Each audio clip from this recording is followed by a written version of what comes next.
Okay, so this is the next chapter in the whole series that I've been doing called Deprogramming the Programming. My name's Gary Francis, and this is chapter 5. Where is John Connor? And ironically, for the listener, there's actually a John Connor listening to this, so I've got to be careful. But it's beautiful to have him here too. So where is John Connor?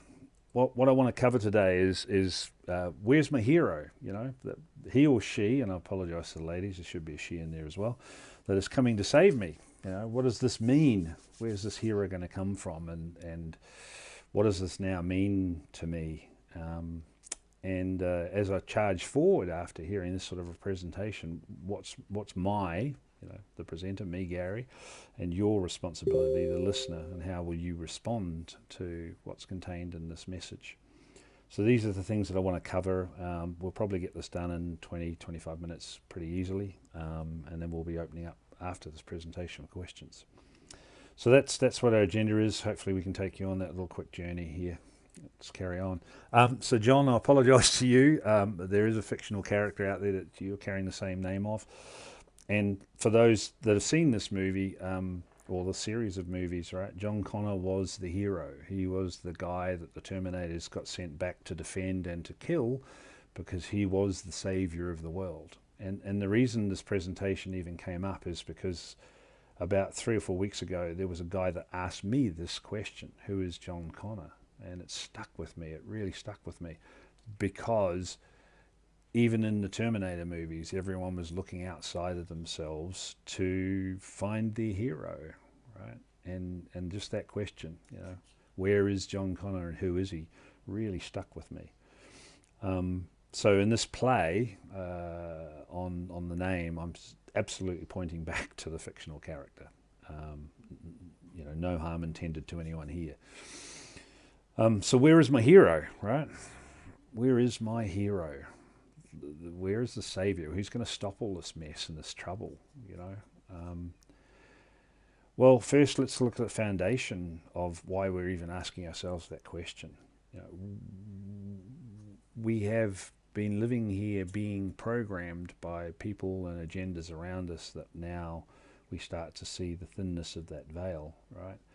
But there's a lot of insidiousness in who society is today and the way it's being constructed around us. And as part of that, it's very, very clear to me that responsibility for life has been kind of taken away and supposedly being told that, people from outside will give you those answers. I can only think of, or here's how to behave in a pandemic, right? Well, we needed to be told that. So naturally, we look outside ourselves for the answers because that's the way the system is engineered. If we want food, we go to the shop, we buy the food, right? It's all the answers are there for us, and they're all from outside of us. Governments tell us how we need to behave, the rules, the regulations, the compliance, the, getting over this hurdle before we allow you to jump over the next one. So the government can tell me, the government can actually be my hero in this instance because they tell me what I need to be. And I can look for them to give me a very clear answer. So, we are naturally programmed in this current era of the human species to look outside, and there's a lot of elements in our society and communities that indeed perform that role for us. Hands up, everyone's been pulled up by a cop because you've been caught speeding under the guise of you're going too fast to be safe, right?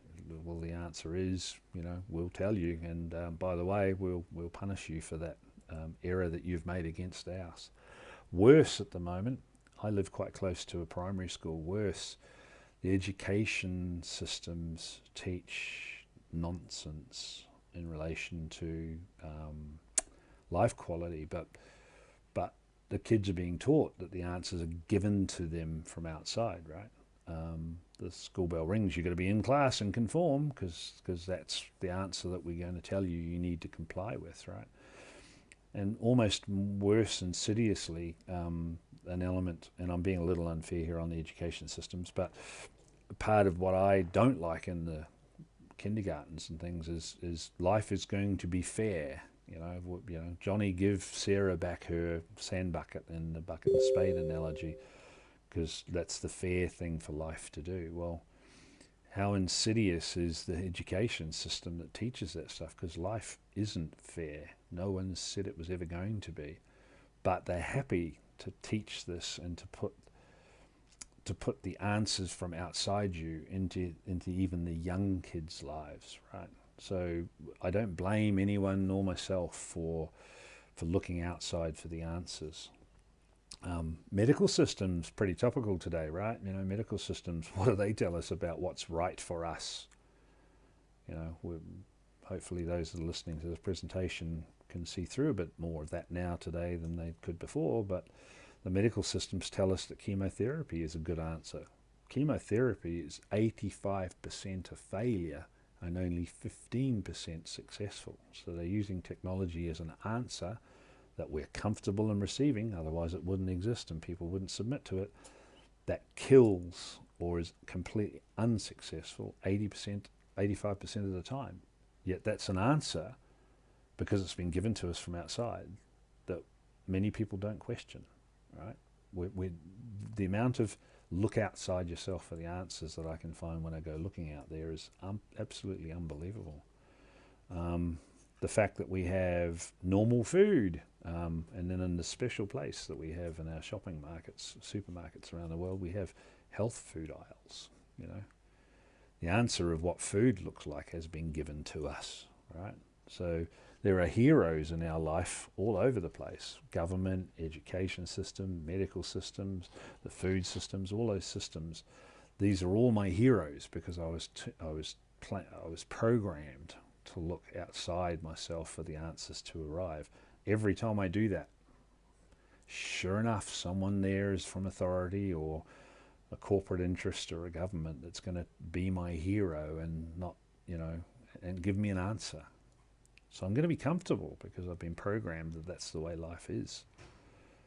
It's going to fit nicely because I've never been taught anything different. So it makes me comfortable to know that I don't have to think about a lot of things, and all I got to do is look up the answers on the internet and bingo, someone's going to give them to me. I can't think of too many places in our modern life that you don't have more than one source of hero telling you who you've got to be. It's just crazy.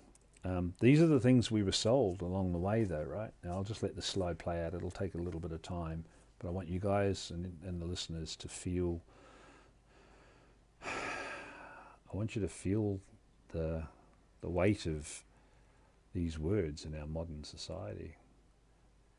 Because as we've been given our answers, as we've looked outside for the hero to arrive, all of this stuff was given to us as well, and a whole bunch. Hero is only us. Yeah, thanks. So along the way of all of these answers that were given to us, look at any of these and tell me that you can't line up with these as well as being what came with it. Right?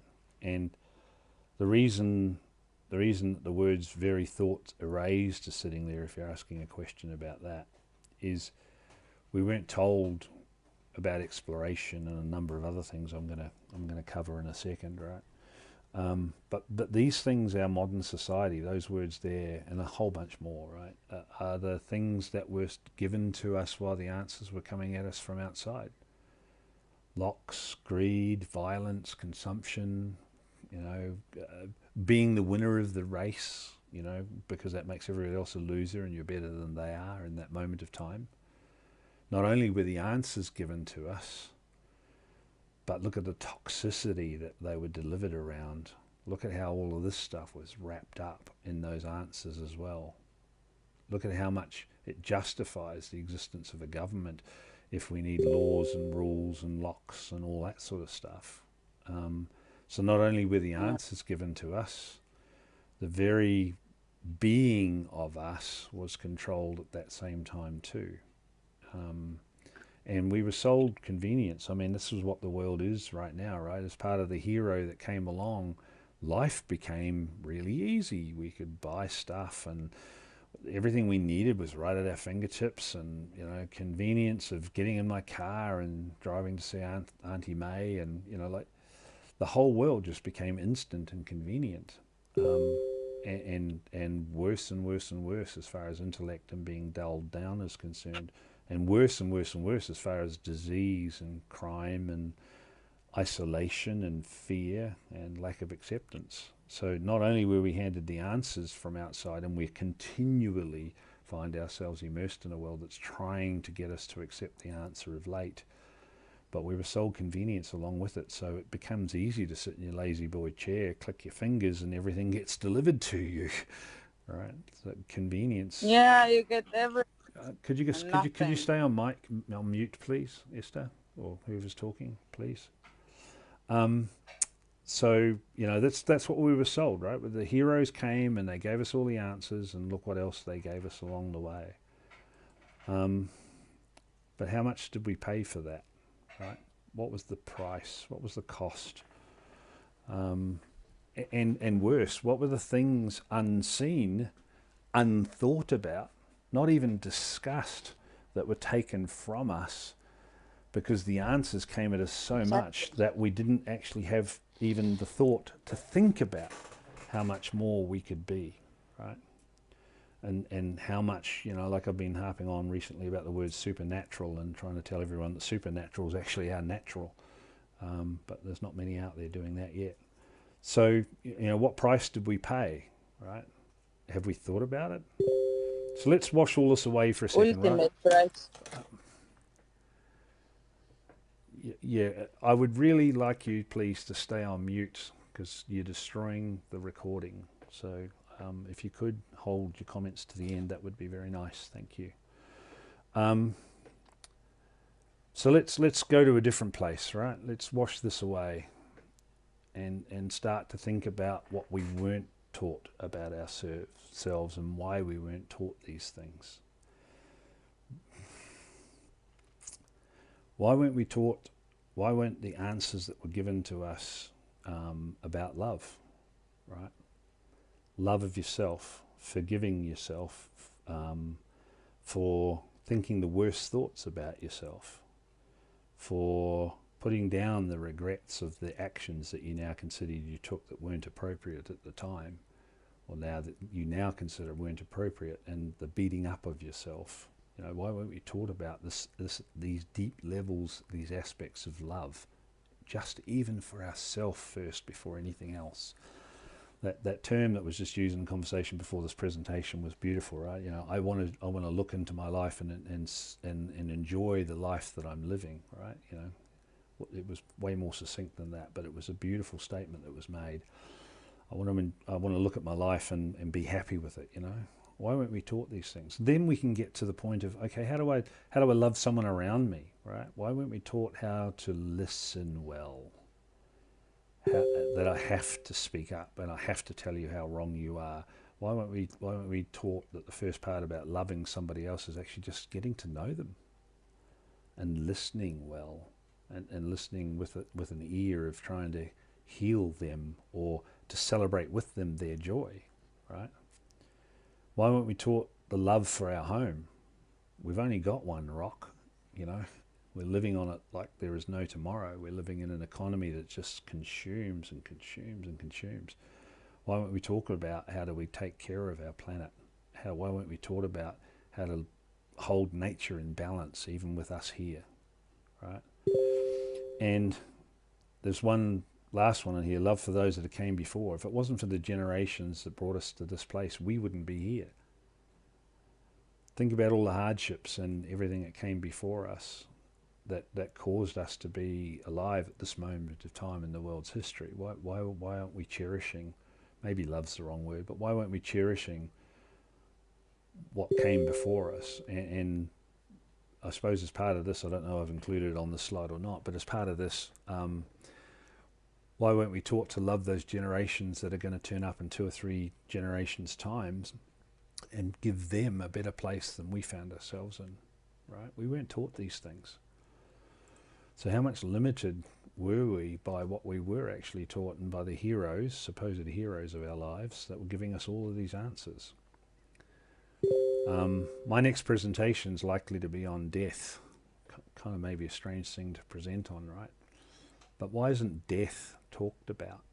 Why isn't death used as the motivator into primary schools to actually teach our children that life is terminal and that life can be short and that life isn't fair, but yet let's celebrate that we actually acknowledge that that's the case, and let's squeeze into this opportunity that we call life the most fantastic celebrationary discovery, awe, wisdom, wonder experience, because we actually are brave enough to be taught about death, because it's going to happen to all of us, right? And if we're looking not to be held down by these supposed heroes giving us all of these answers, why aren't we just acknowledging that life is terminal, and let's get on and live our lives the best we possibly can? And these are things that we were never taught about, so some people might be a bit shocked by some of this commentary that I'm providing right now. But just think about what we weren't taught about by our supposed heroes and where we could be if we were taught about these sort of things. And I'm not spending a long time here, right? But hands up anyone who's listening to this, hands up anyone that has gone to primary school or secondary school and be taught in depth with quality about what it is to accept somebody else even though their view is different in their world. Why aren't we being taught about discovery and exploration? Why weren't we taught that the first part about communicating is actually to shut up and listen, right? And not just listen for the sake of, when's this person going to... Can someone go on mute, please? Sorry, it really breaks up my train of thought when you do that. Why weren't we taught that the first part of communication was about listening, and not just listening because, God damn, when will this person stop saying all this stuff so I can tell them how wrong they are or how right I am, right? Why weren't we taught these things in a quality, deep, meaningful way, right? So how good are our heroes that taught us to look outside ourselves for our answers when they brought us all of this, right? And they held away from us all of this. So, is the John Connor that we're wanting to turn up and have arrive on our doorstep, going to start delivering all of this sort of stuff to us? First, we've got to identify who is John Connor, right? Because the heroes that we've been listening to, I don't think have done a very good job, and I think that would be an understatement. But the aspect of our behavior that has to stop if we're to truly discover ourselves and to find our hero, we've got to really take stock of what's been programmed into us from the beginning. So we know, right? We know the existing system's controlled. It's kind of an understatement, not always for the common good. Certainly right now it doesn't seem to be. We haven't been taught about anything else than what they wanted us to know, right? The answers, the heroes, they gave us the answers, and they've made damn sure that that's all we've been taught to think about. And we know that, pressure's coming against us as societies and communities, and, we need another way of living pretty quick, right? I think if you're listening to this, you're probably in a place where you're looking for answers anyway. So we know what we want, and we know we're used to looking for answers to arrive from outside us, and yet we don't really have a clear view of what that future state might look like yet.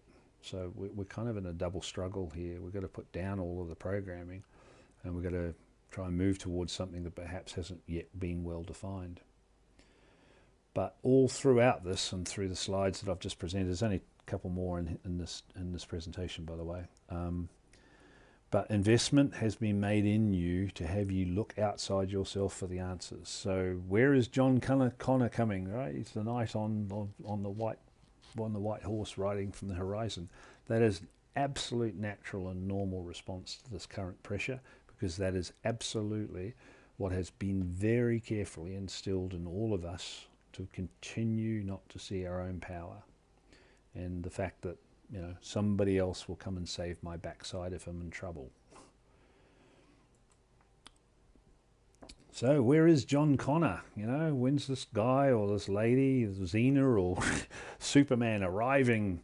Where's he coming from? And people are running around asking that question every day. I got news for you. You're looking at it when you see yourself in the mirror every morning. Because you are the John Connor for you, and you are the John Connor for those around you if you start to do enough work on yourself and start to live in a much better way.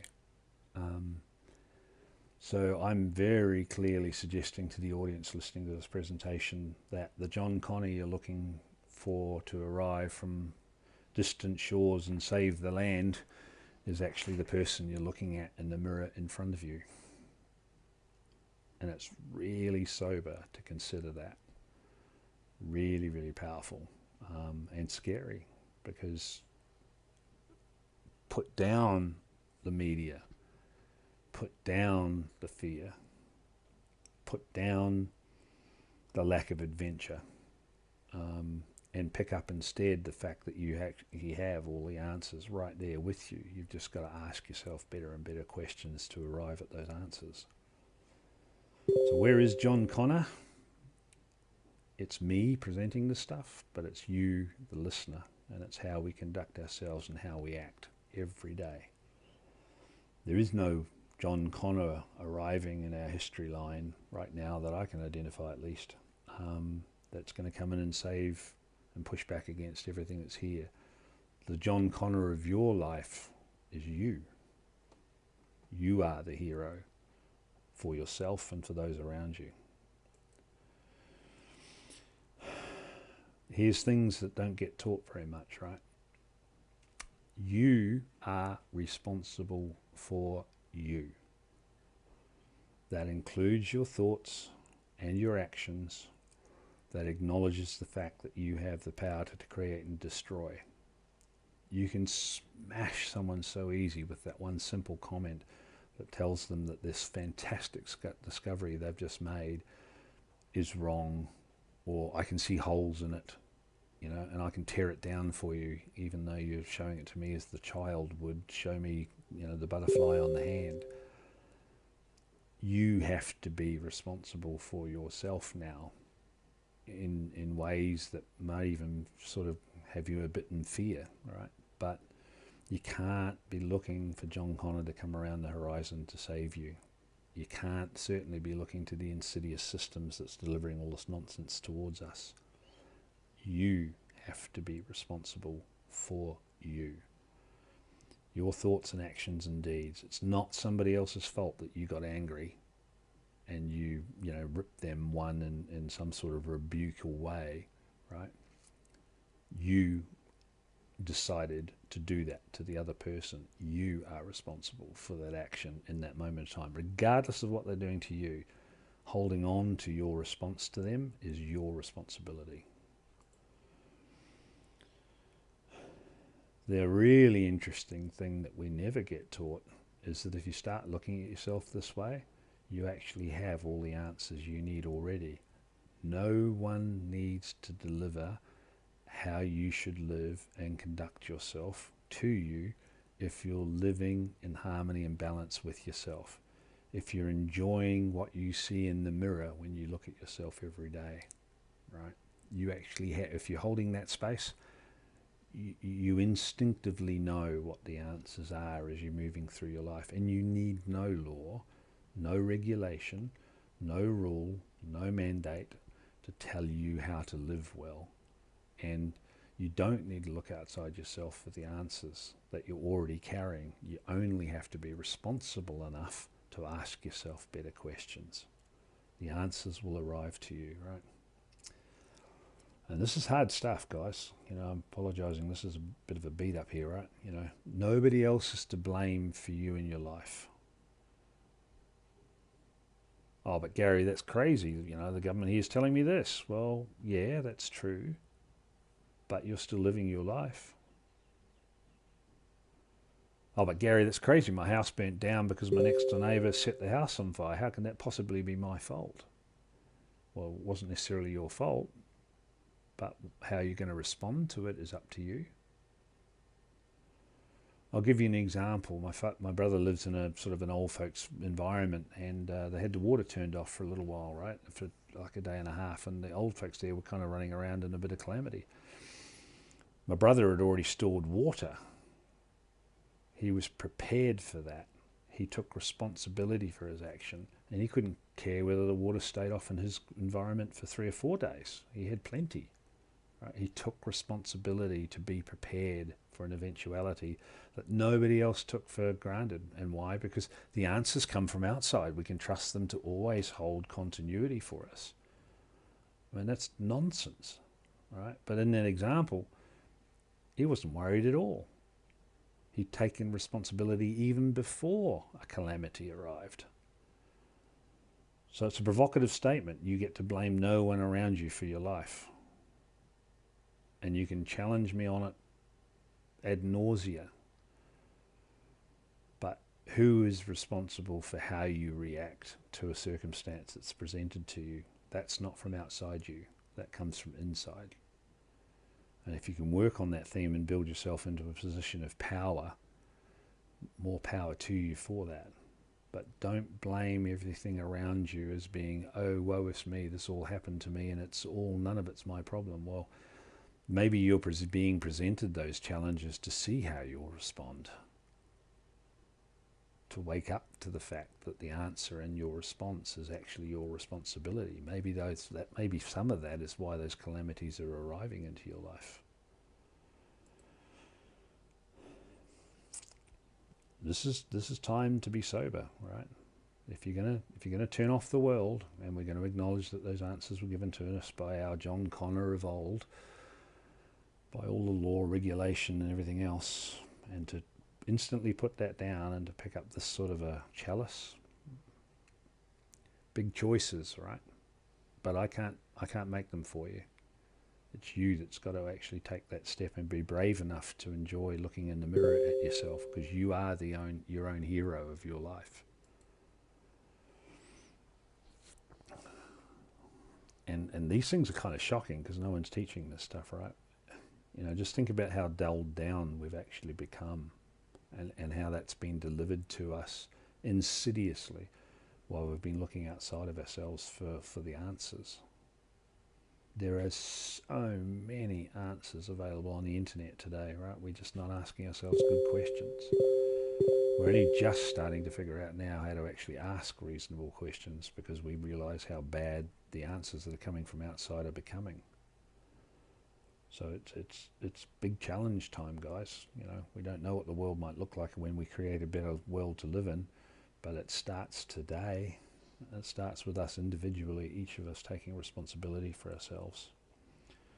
So if you're John Connor, you know, this is great, Gary. Sounds fantastic in theory, mate. How do we practically apply all this stuff, right? You know, if there's any evidence that what I'm hearing is true today, some of it's hitting a chord, where do I get started? Well, I got news for you. It has already started, because you're listening to this presentation, and hopefully it's getting you to start thinking about your next action in your life and how you're going to now be aware of that action, take responsibility for it, and maybe make it work out in a different way than it has before for you. Right? So if what I'm proposing, that the listener of the presentation is indeed John Connor, you, right? You don't get to let off and take a break right now. You're actually getting thrown into, okay, well, start acknowledging that and start living it for yourself, right? Gary, this presentation is a lot of nonsense. Okay, that's your reaction. It's valid. You know, I'd accept that. Oh crap, there's something in it that hits an accord for me, and I'm going to start actually consciously watching what I do right now in the next half an hour. And I'm going to start to move towards looking myself in the mirror and smiling at myself rather than being ashamed of myself or holding regret. So if you are John Connor, where do you start? You start in your very next decision, and you start to be consciously aware of your very next decision, right? You turn the world off. Doesn't mean you have to go out and dig a cave and sitting out there for a decade or two, but just give yourself time. Get to know yourself. Pay attention to your actions and reactions and what's motivating you to do it that way. The answers will become really clear, and you'll have to face yourself in a bit of a brutal way, because you'll start to understand some of the motivations that you haven't considered before, or some of the baggage you've brought through you from the hurt of being a child that are outworking themselves in you now as an adult, right? You can't do that if you're watching Netflix. It's as simple as that. You can do that by spending time with yourself, by listening to music. You can do that by reading books. You can do that by looking at art. You can do that by looking up at the clouds and seeing a blue sky. But you can't do that through Netflix, right? You've got to turn the world off. You've got to start putting this investment into ourselves individually. And then that will wash across our communities, right? That will start creating a new world. As I've provided some evidence to, reading, meditation, time off, slow down, less full, less consumption, less work, more time for family. Well, wouldn't that be nice? Maybe I'll go and see my grandma. I haven't seen her for a long time. It's these conscious decisions that turn you into John Connor, right? That start to turn your head away from looking outside of you for the answers.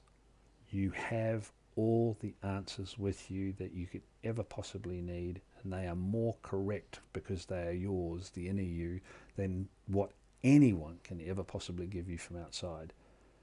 But it's your choice right now, as a result of listening to this presentation, as to how you'll respond. Oh, that's nonsense, that's garbage, don't have to listen to you guys smoking something, or holy crap, or holy crap, there might be something here that might be worth my time, right? There might be a love here for myself that I haven't experienced before, that my heart breaks for me to get to know myself at this point in time, to actually put down all of the baggage and actually pick up love for yourself first, and then start working yourself out. That will pour over. It'll overflow into your community. You want to create a better world? Live that better world now. As a result of your response mentally to this presentation and your actions after this presentation, pay attention to yourself. You are your own John Connor. But where's the path, right? Crikey, we need a new world. And you're telling me I've got to live in a new way? And you can't even tell me where that gets me to, what that end state might look like? No, I can't, right? What I can say is that it starts right now. If you've never heard this sort of a message before, it starts right now. If you have heard these sort of messages before, hopefully this reinforces the path you're already on. Do we need to know an end state? Most of the time the answer is yes, but in this regard, your environment, your community, your family, your lessons, your baggage, your joys are yours. And the path for you will be different than your sister or your brother, or what your mother was, or what, anything around you, because it's yours. So your path is actually your own. And in that regard, no, I can't present an absolute fixed vision of where we might be headed to if we decide to do this individually around the world. But I can promise you one thing, and I really mean this from as deep of the core in me as I can possibly give it to you. If you decide right now to let go of the world in the way that I'm advocating right now, your next step, where your life needs to go to, left, right, up, down, centered, and the people that support you in your journey will arrive to you, because you're starting to ask yourself questions that deserve quality answers. Nature and the universe will honor your intent, and your next step will become clear. You might not be able to see 30 steps ahead. Get over it. That's just this walk, this path. I'm sorry about that. In nature, the only thing constant is change. So even your best plan might look different in 2 weeks than it does today. But I can guarantee you, absolutely assuredly, that if you start to pick up being your own John Connor, learning your own forgiveness, learning to put down the regrets and the hurts and the pains, and start to consciously live your life, taking that next step will become just as natural as walking is today for you, because you don't even think about it, right? You just put one foot in step with another, and all of a sudden you're walking. Over time, you'll learn how to ride this bike, and the next step will appear, and the one after that will appear, and in 5 steps time, when you need this gaggle of people around you, they'll be there too, because you're asking yourself better questions. You're wanting to become the hero of your own life. You're wanting to live in a way that helps the people around you. The universe can never deny the cavity of those intents and not provide an answer. It will always give you that answer. The reason I've put a little note for myself down the bottom here, right? The enemy. Down the bottom. What the heck does that mean, right? He must be talking about politics, right? Yeah, those guys trying to control us and everything still. No, the enemy's actually you as well, because it's the one that says, oh, this is good enough. I'll just accept this. That will do. Or I want to be distracted. I don't want to live this way for forever, and I'll just find all the self-talk or this external answers, for want of a better way, to distract me for a period of time so I don't have to walk this way. So it's really, really, really focused energy to live in a life of joy, regardless of the calamity around there, to own your own response with even perhaps just a smile. You're having a crap day, but you decide to just smile to someone on the train around you, right?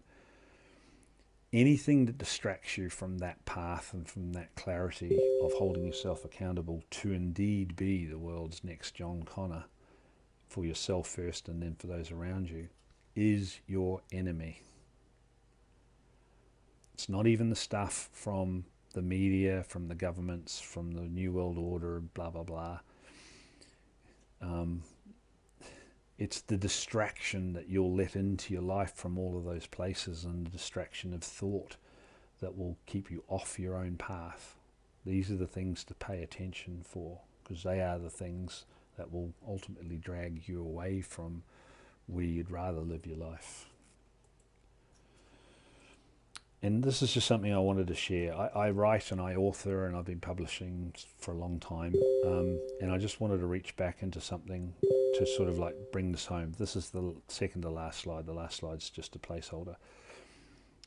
I wrote this in 2018. I dragged it out of one of my articles. I changed not a word of it, so some of it doesn't read fantastic. But what happened if we were able to see our own rights not as something that was inherently granted to me for me to be privileged enough to hold on to myself? Look at the words that I was able to write in 2018, and see if perhaps when we think about our rights, that we should be thinking about our rights in this way.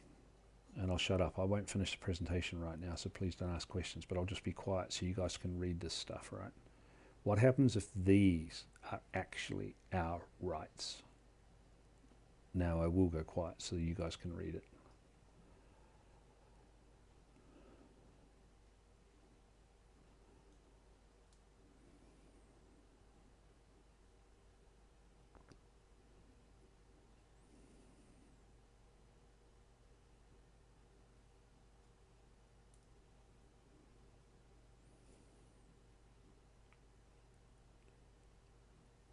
What happens if our new world,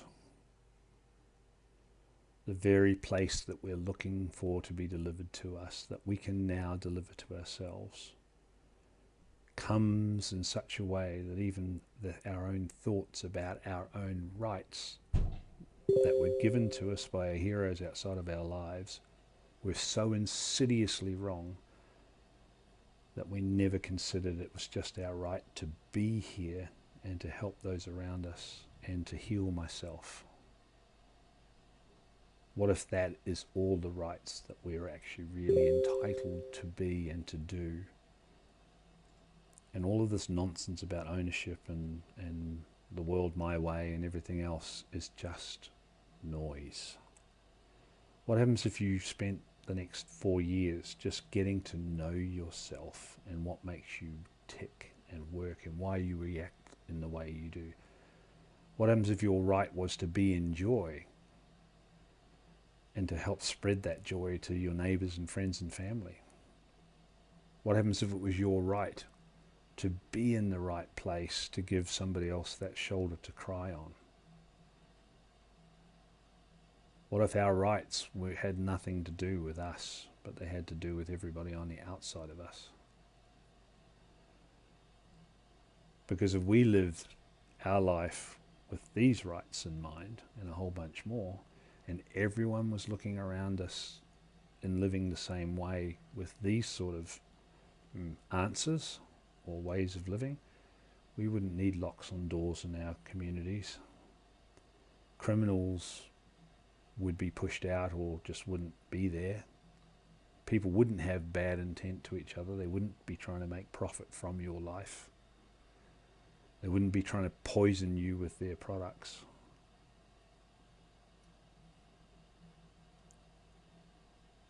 What happens if these were our rights that have nothing to do with looking upon me standing up and telling you how much more powerful I am compared to my next door neighbour? You're looking for John Connor, and I apologise, John, if you're still listening to this, but I mean, if you're looking for the hero, you are the hero of your own life. You need to be responsible for the things that happen to you and the way you're responding to them as they present themselves into your life.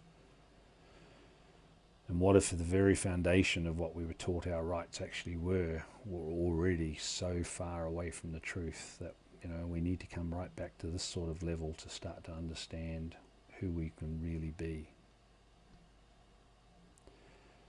Okay, that's the end of this presentation, and I'll just quickly show, this was chapter 5. In Telegram on Pathways to Resonance is chapters 1, 2, 3 and 4, and this one will go up there now as well. And for people that want to track this stuff, they will always be published at that Telegram group. Hey guys, thanks for your time. I appreciate you listening to me. Hopefully everyone got something from it, and I'm more than happy to take any questions or commentary. Thanks.